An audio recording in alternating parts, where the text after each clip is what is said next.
I have to say something because it's about judgment.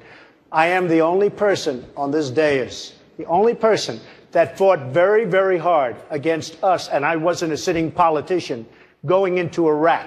Because I said going into Iraq, that was in 2003, you can check it out, I'll give you 25 different stories. In fact, a delegation was sent to my office to see me because I was so vocal about it. I'm a very militaristic person, but you have to know when to use the military. I'm the only person up here that fought against going into Iraq. Your brother and your brother's administration gave us Barack Obama because it was such a disaster those last 3 months that Abraham Lincoln couldn't have been elected. You know what? As it relates to my brother, there's one thing I know for sure. He kept us safe. I don't know if you remember, Donald. You remember the rubble?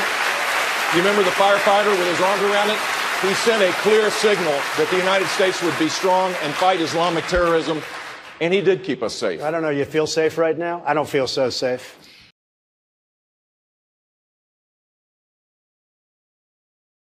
In order to be the President of the United States, you have to be a leader in so many ways.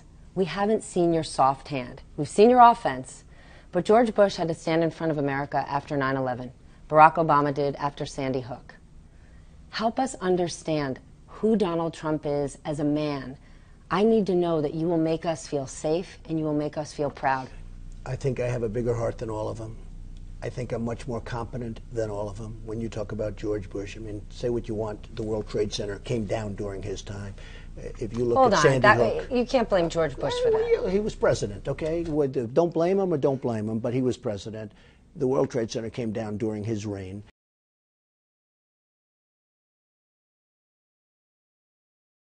His brother gets hit on. He's a loyal person. He's loyal to his brother. But his brother made some mistakes. His brother could have made a mistake with respect to the actual hit because they did know it was coming. And George Tenet, the head of the CIA, told them that it was coming. So they did have advance notice, and they didn't really work on it. Now, that's something that could happen. I don't blame him for that. Again, the question was, it wasn't that I was blaming. They said that our country was safe under Bush. I said, well, what about the World Trade Center coming down and the worst attack in history? But the statement was our country was safe under his brother.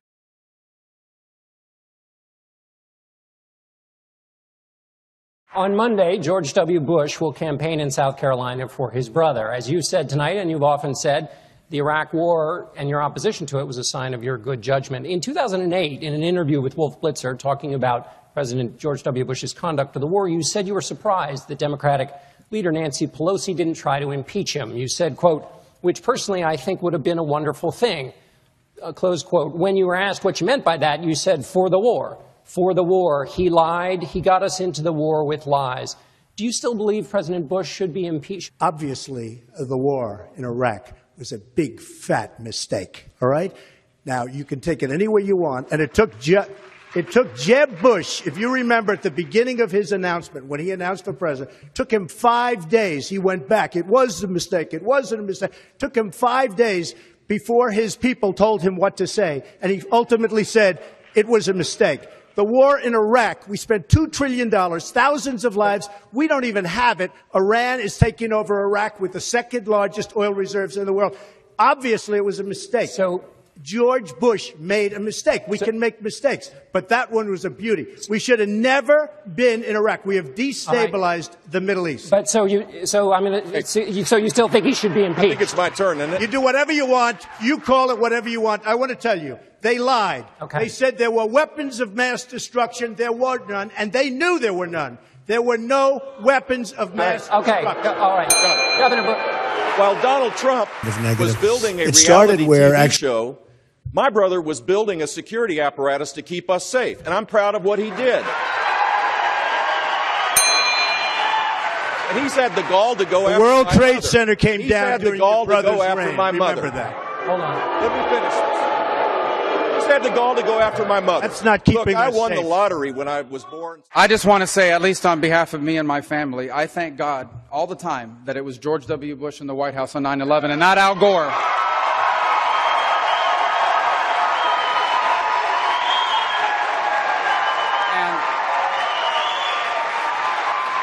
I think you can look back in hindsight and say a couple things, but he kept us safe. And not only did he keep us safe, but no matter what you want to say about weapons of mass destruction, Saddam Hussein was in violation of UN resolutions, an open violation, and the world wouldn't do anything about it. And George W. Bush enforced what the international community refused to do. And again, he kept us safe, and I am forever grateful to what he did for this country. How did he keep us safe when the World Trade Center came down? The World, excuse me, I lost hundreds of friends. The World Trade Center came down during the reign of George Bush. He kept us safe. That's not safe. That is not safe, Marco. All right. That is not safe. The World Trade Center came down because Bill Clinton didn't kill Osama bin Laden when he had the chance to kill him. And George Bush by the way, George Bush had the chance also, and he didn't listen to the advice of his CIA.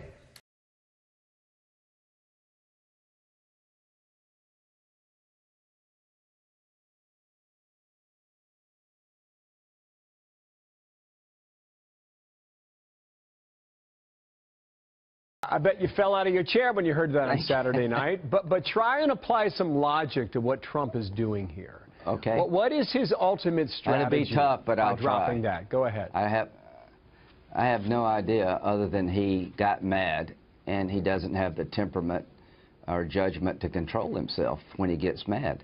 This is kook land. This accusation comes from the far, far, far left, the conspiracy theories of the world. If I'm Barack Obama and a Democrat, I would do everything I could to nominate Donald Trump. He's disparaged women. He has an 80% disapproval rating among Hispanics. At the end of the day, he would be the most flawed nominee in the history of the Republican Party.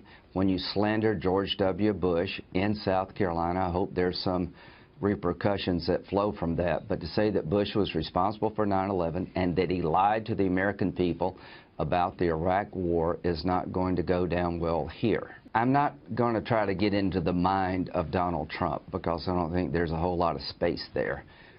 I think he's a kook. I think he's crazy. I think he's unfit for office. And I'm a Republican and he's not. He's not a conservative Republican. He's an opportunist. He could shoot somebody on Fifth Avenue and 25 or 30% of the people would still follow him because he gives voice to their anger and their frustration. But he's not fit to be President of the United States. Any Republican who would accuse George W. Bush of lying to the American people about the Iraq War and being responsible for 9/11 is not a Republican. They're an extremist. They're crazy.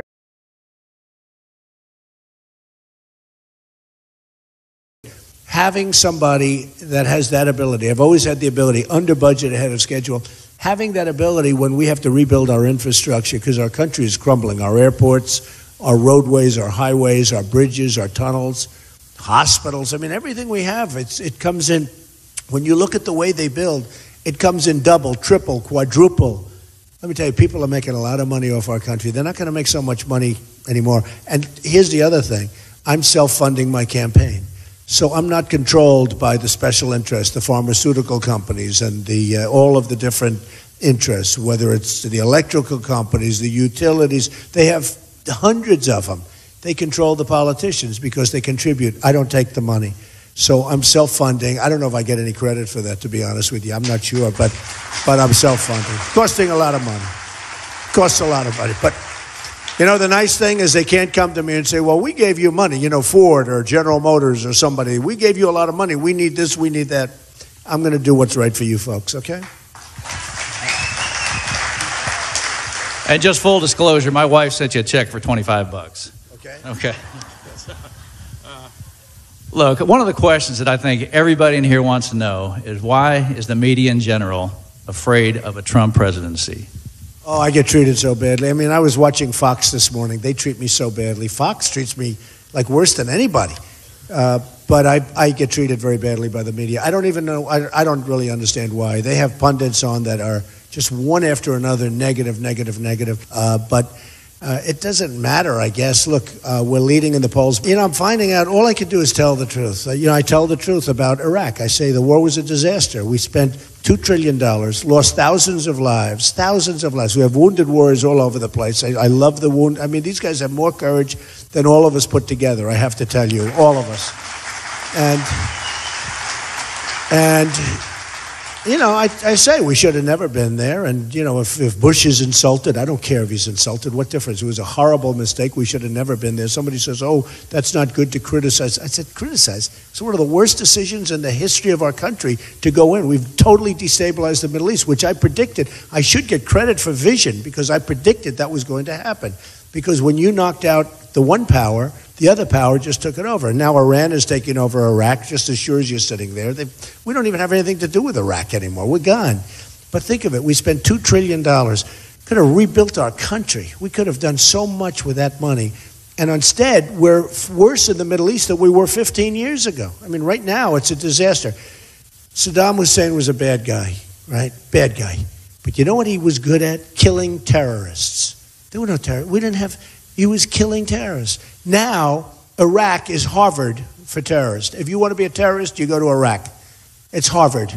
And what did we do? You know, we spent all this money, lost all these lives, have all these wounded warriors. What do we get? And Iran is taking over. Not only do they get the $150 billion in the stupid deal that we made, one of the dumbest deals I've ever seen, ever, but now they're taking over Iraq that we handed them. They've been fighting for years to try and take each other over. Well, we decapitate the one country. They're now taking over. And people don't realize Iraq has the second largest oil reserves in the world. So we took it and we just handed it to them on a silver platter. How could we have been so stupid? Very good. Very sad. I mean, honestly, to me, it's a sad subject to talk about. Would you let our good folks here know about your current relationship with Mr. Putin and what we'd see in a Trump presidency? Well, I have no relationship with him other than he called me a genius. He said Donald Trump is a genius and he's going to be the leader of the party and he's going to be the leader of the world or something. He said some good stuff about me, and these characters that I'm running against said, we want you to disavow that statement. I said, what, he called me a genius? I'm going to disavow it? Are you crazy? Do you believe it? How stupid are they? We want you to disavow the statement. I'm not going to disavow. And besides that, wouldn't it be good if we actually got along with countries? Wouldn't it be actually a positive thing, right? Do we have to always fight? I think I'd have a good relationship with Putin. Who knows? I mean, who knows? But I think we'd have a good relationship. But I can tell you, it's a horrible relationship with Obama. It's ridiculous. And he takes advantage of Obama. Nobody's going to take advantage of me, folks. They're not going to take advantage of me. And that's believe me. But I mean, if we got along with Russia, that would be sort of nice, wouldn't it?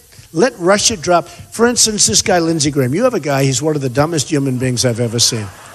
He runs against me, okay? He runs against me for president. He starts off at 6%, and he hits me. And I start, although I did give out his phone number, I mean, that's really good. But anyway, he starts hitting me, saying vicious things, and now he starts going down. He goes to 5%, 4%. He ends up at zero. Here's a guy running for the presidency. He's at zero. He leaves in disgrace, in my opinion. I think he's disgraced. He comes here. He thinks this is going to be good. He had like 2 points here, and I had 42, right? I was at 42.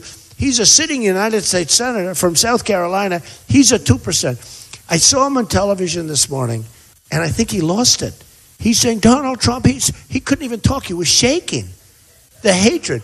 They say, what do you think of Donald Trump? Oh, he went crazy. The guy is a nut job. I mean, and honestly, I don't want his endorsement. I don't want anything to do with him. And his thinking, he says, I know so much. He knows about the military. I could push him over with a little thimble. Boom. This guy knows, let me tell you, this guy knows nothing. He's the kind of thinking that we've had. That's why we're in there for 15 years. Remember what I said. We're in there for 15 years, right? Middle East. We're spending trillions and trillions, probably 4 or 5 trillion. You know, 2 trillion in Iraq, but that was as of 2 years ago, right? You and I talked about it last time. We're in there for probably 4 or 5 trillion, maybe more than that. We could have rebuilt our country. We could have, because of guys like Lindsey Graham. So I listened to his military. He wants to fight Assad and he wants to fight ISIS at the same time. But they're fighting each other. So they're fighting each other, we're fighting them. Think of it. I got to take out ISIS. I don't care. We're backing people, rebels. You know, they call them the rebels, the freedom rebels, they have all these glamorous names, right? Look at what happened to Libya. Look at what happened to Iraq with, look at what's going on. We've got the freedom. We give them billions of dollars of equipment. Billions. If they win, they're worse than the guy that they took over from, right? That's what happens. Look at Libya. What a disaster with Gaddafi. We got rid of Gaddafi. What do we have in Libya? It is such a disaster. Look at Saddam Hussein. We just talked about it. What a disaster. But we have a guy who doesn't have a clue about the military, but he thinks that he does. With his thinking, remember this, we have been in there for 15 years, and we are far worse off now than we were 15 years ago. 15 years ago, we didn't have people coming around. I mean, the whole thing. And in all fairness, we went after Iraq. They did not knock down the World Trade Center, okay? It wasn't the Iraqis that knocked down the World Trade Center. We went after Iraq. We decimated the country. Iran's taken over, okay. But it wasn't the Iraqis. You will find out who really knocked down the World Trade Center because they have papers in there that are very secret. You may find it's the Saudis, okay? But you will find out. But it wasn't Iraq. So you say, but when I look at a guy like Lindsey Graham, then I hear his theory on the war, you'll be in there forever. You'll be in there, and you'll end up starting World War III with a guy like that, too. We don't want World War III over Syria, okay? We don't want world. Do we agree with that? We don't want World War.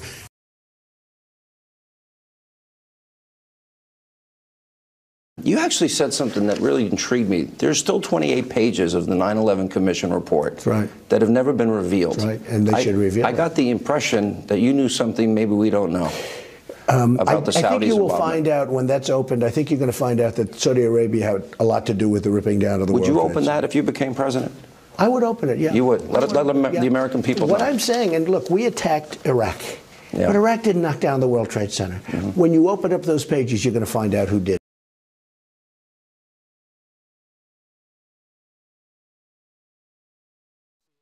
Does Donald Trump believe it's time for us to see these 28 pages?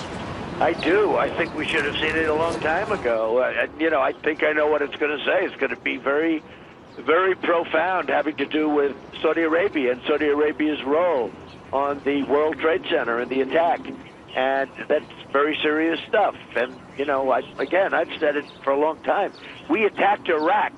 And frankly, by attacking Iraq, they were not the ones that knocked down the World Trade Center. Now, I've been saying that for a long time. Let's see what the papers say. I think they should have been released a long time ago. I think they're finally going to be, at least in some form, released. But, it's sort of nice to know who your friends are and perhaps who your enemies are. But you're going to see some very revealing things in those papers, and I look forward to reading them. Is, I believe, 28 pages of classified information on 9/11. Have you read them? No, I have not. And what I think there is some speculation, and I'm not into speculation, is that may indicate that parts of the Saudi family may have funded some of the terrorists. Look, let's be honest about Saudi Arabia. This is one of the wealthiest families in the world. This is a family that spreads this very virulent extremist Wahhabism ideology, which is extreme Islam. They set up schools all over the world to teach this. I have real concerns about that. So I think getting the truth out about the role that Saudi Arabia may be playing is a good and right thing. The president can't release the 28 Yes, he can, and 28 pages. They are looking at the possibility of releasing them. I think that they should be. You support releasing the 28 pages for 9/11? I don't. Have you read those papers? Have you seen them? I'm not commenting.